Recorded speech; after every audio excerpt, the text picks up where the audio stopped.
88번 말씀이 유익을 못 주는 이유가 뭘까요? 우리가 믿음으로 화합하지 않고 하면 우리가 그 말씀을 아무리 얻고 읽고 하느라도 유익을 얻지 못합니다. 오늘 88번은 말씀 유익을 주는 이유가 뭘까? 말씀 유익을 얻는 방법을 말씀을 통해서 살펴보면서 이 축복 누리기를 주님의 이름으로 축원합니다. 누가복음 8장 14절에 보니까 가시떨기에 떨어졌다는 것은 말씀을 들은 자이나 지내는 중 이 생의 염려와 재물과 향락의 기운이 막혀 온전히 결실하지 못한다. 결국 결실을 얻지 못하는 거죠. 자, 그러면 우리가 말씀이 어떤 것인가를 한번 생각을 해봅니다. 네, 말씀이 어떤 건가? 네, 요한복음 6장 63절에 보니까요. 살리는 역사, 생명의 역사, 살리는 것은 영이니 육은 의익하라. 예, 영의 말씀, 생명의 말씀, 예, 축복을 얻는다는 겁니다. 영이여 생명이다. 그래서 하나님은 말씀을 선포할 때 말씀을 통해서 엄청난 죽은 자가 살림받고도 하고 또 육신의 고통도 질병도 치료되고 이런 엄청난 역사가 일어났죠. 그래서 하나님 말씀이 뭐냐? 살리는 역사, 생명의 역사가 일어난다고 우리는 믿어야 됩니다. 그리고 베드로서 1장 21절에 그랬죠. 성령의 감동을 받은 사람들이 하나님께 받아 말한 것이다. 결국 이것은 하나님 말씀이에요. 우리가 성경을 보고 또 어떤 분이 말씀을 전했다 하더라도 누구 말씀이에요? 하나님 말씀이에요. 하나님 말씀을 받았을 때 하나님이 역사하시는 겁니다. 그리고 시편 119편 105절에 그랬어요. 예, 주의 말씀은 내 발의 등이요. 결국 하나님 말씀은 내 발의 등이요 내게 빛이다. 결국 하나님 말씀은 우리를 인도하는 그런 축복, 예, 생명의 길로 인도하는 축복을 받게 됩니다. 그리고 시편 119편 165절에겠죠. 예, 주의 법을 사랑하는 자에게는 큰 평안이 있으니 그들에게 장애물이 없다. 결국 하나님 말씀을 지켜 행했더니 장애물이 없는 축복, 평탄한 축복이 형통한 그런 축복을 받게 된다고 그랬습니다. 자, 그런 말씀을 우리는 수없이 듣습니다. 읽습니다. 자, 그렇다면은 그와 같은 걸 우리가 실제로 체험을 하고 있느냐 하는 겁니다. 자, 그래서 하나님께서 인도하시는 대로 잘 살고 있는가 다시 한번 점검을 해봅니다. 그렇지 못하다면은 내 마음밭에 뭔가 결실을 못하고 있는 이유가 무엇인가를 살펴봐야 됩니다. 자, 살리는 역사, 생명의 역사, 그리고 일어나지 않고 있습니다. 내가 하나님을 사랑하고 하나님 말씀을 따라 살고 있다고 착각하는 건 아닌가? 우리가 다시 한번 생각을 해봐야 된다는 것입니다.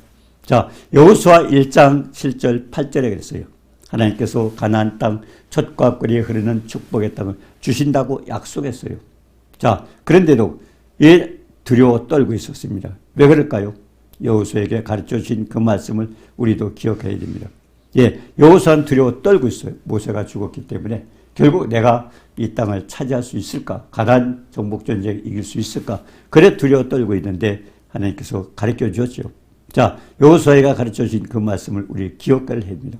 하나님 말씀을 다 지켜 행하고 결국 말씀을 지켜 행할 때 내가 행동으로 옮겼을 때 그리고 우리나 좌우나 결국 치우치지 않고 그 말씀에 초점을 두고 다른 것으로 좌우되지 않고 결국 말씀을 믿고 갔을 때 우리는 그런 축복을 받는다고 그랬습니다. 그리고 입에서 떠나지 말고 읽어야죠.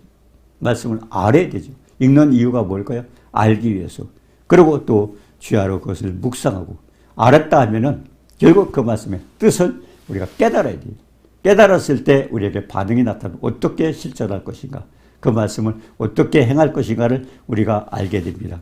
그래서 주야로 그것을 묵상하고 기록된 대로, 그래서 이제 내가 알고 깨달아진 대로 내가 행할 때 평탄하고 형통한 축복이 있다고 가르쳐 주십니다. 그러나 평탄하고 형통하지 못하는 이유가 무엇일까요? 예, 오늘 누가복음 8장 14절에 보니까 가시떨기에 떨어졌다. 이것은 말씀을 들은 자이나 지내는 중 이생의 염려와 그리고 재물과 향락의 기운이 막혀 온전히 결실하지 못하는가. 오늘 말씀의 초점이 이겁니다. 네, 오늘 말씀의 초점은 가시떨기밭이 아닌가. 내 마음밭이. 예, 그렇다면은 거기에서 가시떨기가 뭡니까? 예, 이생의 염려. 내가 어떤 염려 때문에 하나님 말씀이 지금 열매를 맺지 못하면, 그리고 재물, 어떤 물질에 어긋나서 물질 때문에 물질에 관심을 가지고, 그리고 향락, 세상에 빠져서 향락을 즐기다 결국 그렇게 기쁘게 살다가 기운이 막혀서 결실하지 못한다고 그렇게 말씀을 하고 있는 것입니다. 자, 그러면은 내 마음밭이 가시떨기가 아닌가. 우리가 이 에레미야 4장 3절 4절에도 그랬어요. 여호와께서 이스라엘 자손에게 여호와께서 이스라엘 에레미야 4장 34절이죠. 여호와께서 이스라엘 자손에게 말씀하셨어요. 묵은 땅을 갈고 여기 묵은 땅을 갈고 마음밭을 바꾸라는 겁니다. 그리고 가시덤불에 파종하지 말라.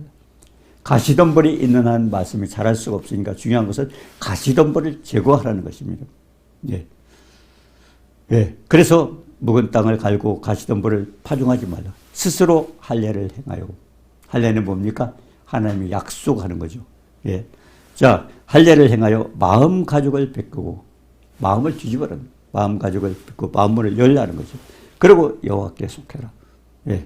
그러면서 그리야 하지 아니하면 너의 악한 행실로 나의 분노가 불같이 일어나 살이니. 결국 이스라엘 백성들이 우상을 섬기고 범죄했던 그들에게 하나님께서 심판을 한다고 그런 말씀이죠. 하나님이 심판하면 막을 자가 없다 그랬어요. 나의 진노를 막을 자가 없다는 것입니다. 자, 그러면 할례를 왜 하는가요? 우리가 창세기 17장 9절에서 14절에 보니까 하나님과 아브라함과 자손 사이에 맺은 언약, 이건 영원한 언약으로서 하나님이 살에 있게 하리라. 결국 그래서 할례를 하겠죠. 할례 받지 아니한 남자는 백성 중에 끊어지라. 결국 약속을 하지 않은 사람은 관계가 없다는 것입니다. 자, 그래서 묵은 땅을 갈고, 묵은 땅은 우리 마음밭에 가시떨기가 있는 그 발을 갈고, 그리고 가시덤불에 파종하지 않으려면 살에 있게 하는 언약보다는 마음을 바꾸라. 마음 가죽을 빼고, 그리고 악행으로 하나님의 분노를 일으키지 말라. 왜 에레미야 17장 9절 10절에 만물보다도 거짓되고 심히 부패한 것은 뭐합니까? 아담이 범죄하면서요. 로마 7장 18절에 보니까 우리 속에 선한 것이 없습니다. 아담이 범죄한 우리는 범죄한 인간. 그렇기 때문에 진리의 말씀, 생명의 말씀 따라 살아가지 못하면 우리는 계속 악한 생각하고 악한 짓을 할 수밖에 없습니다. 그래서 하나님께서는 만물보다 거짓되고 심히 부패한 것은 마음이라. 근데 그 마음을 누가 알겠느냐? 근데 하나님은 그 마음을 살피고 깊은 동기까지도 알아서 행위와 행실대로 결국 하나님 갚아준다고 했던 것입니다. 우리가 어떻게 살고 있느냐에 따라서 하나님은 그 행실대로 갚아주겠다고 그랬습니다. 자, 그래서 우리가 할 일은 히브리서 8장 10절에 갔어요. 또 주께서 이르시되 그날 후에 내가 이스라엘 집과 맺을 언약은 이것이. 결국 이제 신약이죠. 옛날에 십계명 돌판에 박았지만 이제는 어디다 박아요? 히브리서 8장 10절에 보니까 이스라엘 집과 맺을 언약은 이것이 내 법을. 그리고 하나님 말씀을 그들의 생각에 두고 하나님 말씀으로 생각이 바뀌어지고 그리고 그들의 마음에 기록하라. 말씀에 하나님 말씀에 바뀌어진 영의 생각으로 된 그 말씀을 마음판에 기록을 하라. 그러면 하나님이 되고 그들은 내 백성. 그래서 하나님과 교제를 하자는 것입니다. 그래서 하나님과 하나님 백성 사이의 언약은 살에 있는 것보다도 마음 가죽을 마음밭이 바뀌어야 된다는 겁니다. 그 마음을 만물보다 거짓되고 부패한 것이기 때문에 거기다 하나님의 마음을 기록할 수 없기 때문에 그래서 마음밭이 바뀌어야 된다는 겁니다. 자, 결실하지 못하는 가시떨기 마음밭은 어떨까요? 누가복음 8장 14절에 그랬잖아요. 말씀을 들은 자이나. 말씀을 들었다고 축복을 받는 게 아닙니다. 여기서 말씀을 들었지만은 그 말씀이 결실하지 못하는 이유가 가시떨기 밭입니다. 이생의 염려. 이 염려가 얼마나 무섭습니까? 우리 이런저런 염려하다 보면 그 말씀이 열매를 맺지 못한다고 그랬습니다. 그리고 재물과 물질 때문에 관심을 갖고 있다 보면 또 주님을 섬길 수가 없죠. 그리고 또 향락에 세상에 빠져 세상 쾌락을 느끼다 보면 말씀이 자랄 수가 없는 것입니다. 그래서 기운이 막혀서 결실하지 못한다고 그렇게 했던 것입니다. 그래서 가시떨기는 뭐예요? 가시나무에서 싹이 나죠. 근데 그게 막 가시 덤불로 돼가지고. 그러니까 자랄 수가 없어요. 그냥 가시가 조금 있는 사이로 들어오는 게 아니고 덤불이 이렇게 엉켜가지고 들어올 수 없는. 그래서 가시 덤불이라, 가시떨기라 그랬습니다. 그래서 때문에 그걸 완전히 없애야 되는데, 없애줘야 되는데 없애기 위해서 어떻게 해야 되는가. 그래서 가시떨기 밭의 특징 세 가지를 말씀을 보고자 합니다. 네, 첫 번째로는 이생의 염려입니다. 네, 베드로전서 5장 7절에 그랬죠. 너의 염려를 다 주께 맡기라. 이는 그가 너희를 돌보심이라. 염려를 주님께 맡겨야 되는데 믿는 사람들 모두가 엄청난 염려를 하고 있습니다. 이게 가시떨기 밭이에요. 말씀이 자랄 수가 없어요. 하나님의 은혜가 임할 수가 없습니다. 그 염려가 가로막고 있기 때문에. 그래서 염려를 다 주께 맡겨라. 내가 해결하려고 하지 말고 주님께 맡겨라. 그러면서 그가 맡겼을 때 그분이 나를 돌본다고 그랬습니다. 너희 염려를 다 주께 맡기라. 그가 너희를 돌보시리라. 그래서 염려는 뭡니까? 마음을 놓지 못하고 내가 걱정하고 있는 거예요. 우리가 거의 다 물어보셔요. 뭐 때문에 염려하고 걱정하고 다 있어요. 그런 것이 있다면 하나님 말씀은 내 안에서 결실을 맺을 수 없다는 겁니다. 그래서 마태복음 16장 24절에도 그랬어요. 예수님께서 제자들에게 누구든지 나를 따라오려거든 자기를 부인하고 뭔가 내 것을 취하고 내가 자기의 부인이 안 되면 내가 가진 생각과 이론과 지식과 이런 것 가지고는 할 수가 없어요. 그러니까 나는 죽었다. 예, 사도 바울처럼 내가 그리스도와 함께 십자가에 못 박혀 죽었나니 이제는 내가 사는 것이 아니라 내 안에 그리스도께서 사신 것. 내가 없어요. 근데 잠깐 내가 주인을 노릇을 하니까 주님은 주인이 되실 수가 없어요. 예, 주님이라는 게 뭡니까?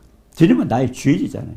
주님을 모신다고 해놓고도 내가 주인 노릇을 하기 때문에 그래서 주님이 나그네로서 우리를 돌봐줄 수 없다는 겁니다. 그래서 염려가 얼마나 무섭다는 것을 우리에게 가르쳐 줍니다. 그래서 예수님께서도 베드로가 하나님 좋은 고백을 해놓고도 주님이 죽는다고 하니까 그걸 만류했다가 혼나지 않았습니까? 네가 하나님의 생각을 하지 않고 사람의 생각을 했다. 그리고 사탄아 내리로 물러가라고 했습니다. 중요한 것은 우리가 뭔가 이렇게 염려하고 있을 때는 결실을 맺을 수 없다는 겁니다. 그래서 믿는다 하면서도 자기 부인하지 못하는, 그리고 내가 자꾸 나서 살면 주님이 일을 할 수 없는 것입니다. 자, 우리가 로마서 8장 3절 4절에도 있어요. 율법이 육신으로 말미암아 연약하여 할 수 없는 그것을 주님이 구세주로 왜 이 땅에 오셨어요? 구약 성경에 보면 613가지 율법을 줬습니다. 예, 계명을 줬죠. 613가지. 근데 613가지 가운데 하지 말아라 365, 해라 248. 근데 그걸 우리가 할 수가 없어요. 지킬 수가 없어요. 근데 그걸 613가지를 지켜야 우리가 천국에 갈 수 있는데, 그러면 천국에 가기 위해서는 어떻게 해요? 다 지켜야 되는데 612가지만 지켜도 한 가지 못 지켜도 갈 수가 없습니다. 근데 천국에 갈 수 있는 방법은 다 지켜야 되는데, 그러면 인간은 아무도 안 됩니다. 그럼 하나님께서 해주셔야 되는데, 그래서 하나님께서 구세주 메시아를 보내해 준 겁니다. 결국 예수님을 보내서 그거를 해결해 주신 것이죠. 자, 우리가 할 수 없는 것을, 그래서 율법이 육신으로, 율법은 우리 행위입니다. 그래서 행위로 할 수 없는 그것을 하나님께서 하시다니, 죄로 말미암아 자기 아들을 죄 있는 육신의 모형으로 보내서 육신의 죄를 정하사 결국 육신을 따르지 않고, 그래서 영을 따르. 그렇기 때문에 생명의 말씀, 영이여 생명의 말씀을 따르지 않고는 우리가 할 수가 없어요. 영을 따르는 자에게 율법을 행하는 축복을 하나님 주고, 그러니까 주님이 도와주신다는 겁니다. 생명의 말씀 붙들고 살아가는 자에게. 그래서 율법의 요구를 이루어지게 하려니라. 그래서 염려하는 것은 주님께 맡기지 않는 것입니다. 내가 하려고 있기 때문에 주님이 해주실 수 없는 겁니다. 그래서 염려를 하지 말라고 그런 것입니다. 자, 그래서 우리가 빌립보서 4장 6절 7절 말씀 많이 듣죠. 아무것도 염려하지 말고, 아무것도. 네, 어떤 건 내가 할 수 있으니까 해봅니다. 안 될 때는 우리가 막 엎드려서 기도하지 않습니까? 그러지 말라는 것이죠. 아무것도 염려하지, 모든 일을 기도와 간구로 우리가 염려하지 말고 감사함으로 하나님 앞에 기도하라는 겁니다. 그때 모든 지각에 뛰어난 하나님의 평강이, 우리보다 월등한 천지만물을 창조하신 하나님이시요, 그걸로 하나님께서 인도하시고 해결해 주신다는 겁니다. 그래서 가장 중요한 것은 염려하지 말아야 되는 겁니다. 그럼 염려하는 대신에 뭐예요? 하나님 앞에 감사함으로 기도하라는 거죠. 시편 50편 23절에 그랬어요. 감사로 제사를 드리는 자가 나를 영화롭게 하느니. 우리가, 하나님은 우리를 지으신 목적이 뭐예요? 하나님 영광을 받으시기 위해서. 근데 감사로 제사를 드리는, 감사하는 자가 하나님을 영화롭게 한다고 말씀하셨습니다. 그 행위를 옳게 하는 자. 실제 감사하다고 했는데 감사가 행동으로 옮겨야 돼요. 감사로. 그냥 말로만 입술로 감사가 아니라 행동으로 옮겨야 되는 게 뭐예요? 실제 우리 삶 속에서 감사하는 생활을 하는 겁니다. 그래서 행위로 옳게 하는 자에게 내가 하나님의 구원을 보리라. 그래서 하나님의 축복을 해 주신다고 말씀하시는 겁니다. 그럼 두 번째, 가시더기와 첫 번째는 염려입니다. 두 번째는 뭘까요? 재물입니다. 재물. 마태복음 6장 24절에 그랬어요. 한 사람이 두 주인을 섬기지 못하는, 마음을 뺏기죠. 온전히 하나님을 섬길 수 없어요. 재물이 있는 사람. 이리 갔다 그러죠. 그래서 재물이 있으면은 결국 하나님을 제대로 섬길 수 없습니다. 그래서 우리가 마태복음 6장 25절에 그랬어요. 목숨을 위하여 무엇을 먹을까 마실까. 목숨 때문에 뭐 먹고 마실까 염려하지 말라는 겁니다. 그리고 몸을 위하여 무엇을 입을까 염려하지 말라. 왜 그럴까요? 천지만물을 주관하시는 하나님은 우리만 지으신 게 아니고 들에 핀 백합화도, 식물도, 그리고 공중에 나는 새도 하나님 다 만드셨어요. 자, 그러면 우리는 이렇게 열심히 염려하고 수고한다고 되는 게 아니라, 공중의 새가 염려할까요? 걱정할까요? 그리고 들에 핀 들국화가, 그리고 백합화가 염려할까요? 근데 하나님 다 기르셔요. 하나님 만드셨기 때문에. 그렇기 때문에 우리도 염려를 하지 말라는 겁니다. 그러면서 뭐라고 하셨어요? 그걸 하나님께서, 마태복음 6장 32절에 그랬어요. 너희는 하늘아버지께서 이 모든 것이 너에게 있어야 할 줄 아시리라. 우리를 만드신 하나님은 우리가 뭐가 필요한 것도 알아요. 그래서 마태복음 4장에 보니까 예수님이 공생의 사역을 하시면서 처음에 뭘 하셨어요? 마귀에게 시험을 받을 때 어떤 시험을 받았어요? 먹는 거. 내가 만약 하나님의 아들이거든. 이 돌들이 떡 떠이게 하잖아. 결국 먹는 것까지도. 왜? 주님이 이 땅에 오셔서 많은 사람이 걱정하는 게 먹는 겁니다. 그렇기 때문에 그것부터 시험을 받았어요. 그래서 지금도 천국에 와서 하나님 보좌 우편에 계신 대제사장 예수님께서 그 시험을 그래서 받았던 것입니다. 그럼 지금 우리가 그런 문제를 놓고 기도할 때 지금 뭐라고 했어요? 그래, 그것 때문에 내가 시험을 받아서 보여주지 않았냐? 사람이 떡으로만 사는 것이 아니야. 하나님의 입으로 나온 모든 말씀으로 산다. 결국 신명기 8장 3절에 그리고 40년 동안 광야 생활을 기억하라고 했어요. 신명기 8장에 보니. 왜 기억하라고 했을까요? 애굽의 바로왕에게 뭐라고 했습니다. 광야로 나가서 우리가 하나님 앞에 제사를 드릴 테니까 내보내달라고. 왜 광야라고 그랬을까요? 광야는요, 하나님의 도우심이 없이는 살 수 없어요. 광야 40년 동안 하늘에서 만나가 쏟아졌어요. 그리고 그들은 반석에서 물이 나왔어요.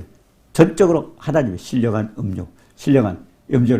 음식을 먹었죠. 그리고 불뱀과 전갈이 들기 때문에 그들은 위험한 광야를 살 수 없었습니다. 전체적으로 하나님께서 해주시지 않으면 살 수 없어요. 그게 광야입니다. 그래서 광야 40년은 우리가 엄청난 교육을, 신명기 8장에 보시면 굉장한 교훈을 주는 게 뭡니까? 사람이 떡으로만 사는 것이 아니라 하나님의 입으로 나온 모든 말씀으로 사는. 그래서 광야 40년 동안 하나님 훈련을 시킨 것은 지금 우리가 광야 같은 세상을 살면서 전적으로 하나님께 의지하도록 하기 위해서 그랬습니다. 자, 하나님은 너에게 있어야 될 것을 아신다 그랬어요. 그래서 마태복음 6장 33절에 그랬잖아요. 너희는 먼저 그의 나라와 그의 의를 구하라. 결국 하나님을 영광하기 위해서 어떻게 살 건가를 하나님께서 말씀해요. 하나님 의, 결국 하나님과 관계죠. 그리고 뭐라고 했습니까? 하나님의 의를 위하고, 그리고 하나님의 나라를 위해서 하다 보면, 결국 하나님이 원하시는 것들을 하다 보면 너희가 필요한 먹고 마시는 내가 책임져, 내가 해결해 준다. 결국 그거를 공중의 새와 들에핀 백합화를 통해서 가르쳐 주시는 겁니다. 그래서 너희는 먼저 그의 나라와 그의 일을 구해라. 그래서 재물 때문에 결국 가시더기가 돼서 하나님 말씀을 막는 그런 일이 없도록 재물에 너무 관심 갖지 말라는 것입니다. 그리고 세 번째가 뭘까요? 세 번째는 향락입니다. 네.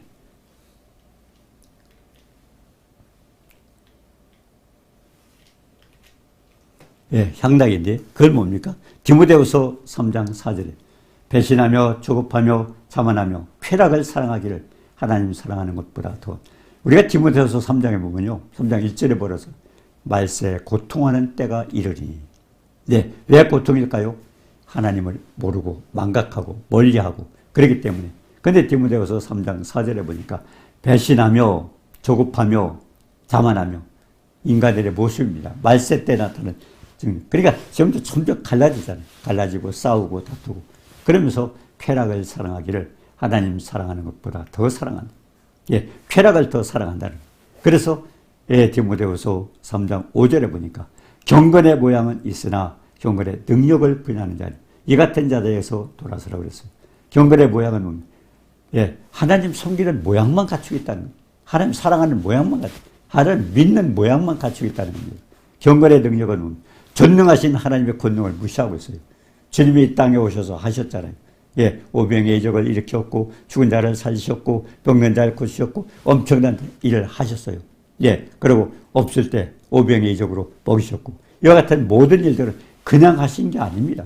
우리에게 가르쳐주기 위해서. 그러니까 경건의 능력은 하나님 말씀의 능력이기 때문에 살리는 역사, 생명의 역사, 평강의 역사 이런 것들이 말씀을 통해서 이루어지기 때문에 그래서 디모데후서 3장 5절에 믿는 사람들에게 경건의 모양은 있으나 모양만 갖추지 말라는 겁니다. 경건의 능력, 하나님의 전능하신 하나님의 능력을 믿고 그 말씀 가운데 축복을 받으라는 것입니다. 그래서 누가복음 21장 24절에 34절에 너희는 스스로 조심하라. 그렇지 않으면 방탕함과 술 취함과 그리고 생활의 염려로 마음이 둔하여지고 뜻밖의 그날이 덫과 같이는 언제 주님이 오실 때 몰라요. 갑자기 오실 때. 그때까지는 우리가 이생의 염려라든가 아니면 재물 때문에 세상 쾌락 때문에 빠져서 하나님과 말씀을 받지 못하고 세상에 빠져서 있지 말라는 겁니다. 어느 날 갑자기 주님이 오실지 모르기 때문에 그래서 항상 주의하라는 것입니다. 그러면서 누가복음 12장 40절에도 그랬어요. 너희도 예비하고 있으라. 생각지 않은 때 인자가 오시라. 어느 날 갑자기 언제 오실지 우리는 모릅니다. 예, 도적이 오는 것을 알면 우리가 막을 수 있지만 갑자기 오면은 우리가 모르지 않습니까? 그래서 주님이 언제 오실지 모르지만 중요한 것은 우리 마음과 옥토가 되어서 결국 우리는 착하고 좋은 마음으로 하나님 말씀을 받고 결실을 맺어서 결국 하나님과 동행하고 하나님의 은혜 가운데 살고 그러고 하나님 앞에 갈 수 있는 이런 축복을 누리라는 것입니다. 그래서 우리가 내 안에 마음 받쳐놓는가 수없이 교회를 다니고 많이 믿었고 말씀도 많이 들었어요. 근데 열매가 있는가를 한번 생각해 보십시오. 예, 고린도후서 13장 5절에 했어요. 너희가 믿음에 있는가 너희 자신을 시험하고 너희 자신을 확증하라. 내가 스스로 믿음을 확인하라는 겁니다. 그러면서 내가 확실하게 믿고 있다. 주님이 내 안에 계신다는 것을 확실히 믿고 그러고서 주님이 함께 계시면 확신하고 동행하는 축복을 얻으라는 겁니다. 그래서 우리가 가장 중요한 것은 내가 가시떨기 밭을 가지고 있는 건 아닌가. 네, 염려라든가 아니면 재물이라든가 향락에 빠져서 하나님과 멀리하고 말씀이 내 속에 열매 맺지 못하고 있는 건 아닌가 생각하면서 내 마음밭을 옥토로 바꾸는 축복이 있기를 주님의 이름으로 축원합니다. 거룩하신 하나님 은혜와 사랑을 감사합니다.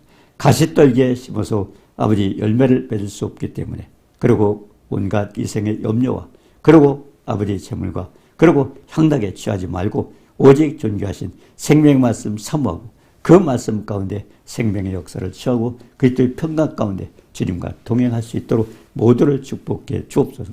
예수님의 이름으로 감사드리며 기도드리옵나이다. 아멘.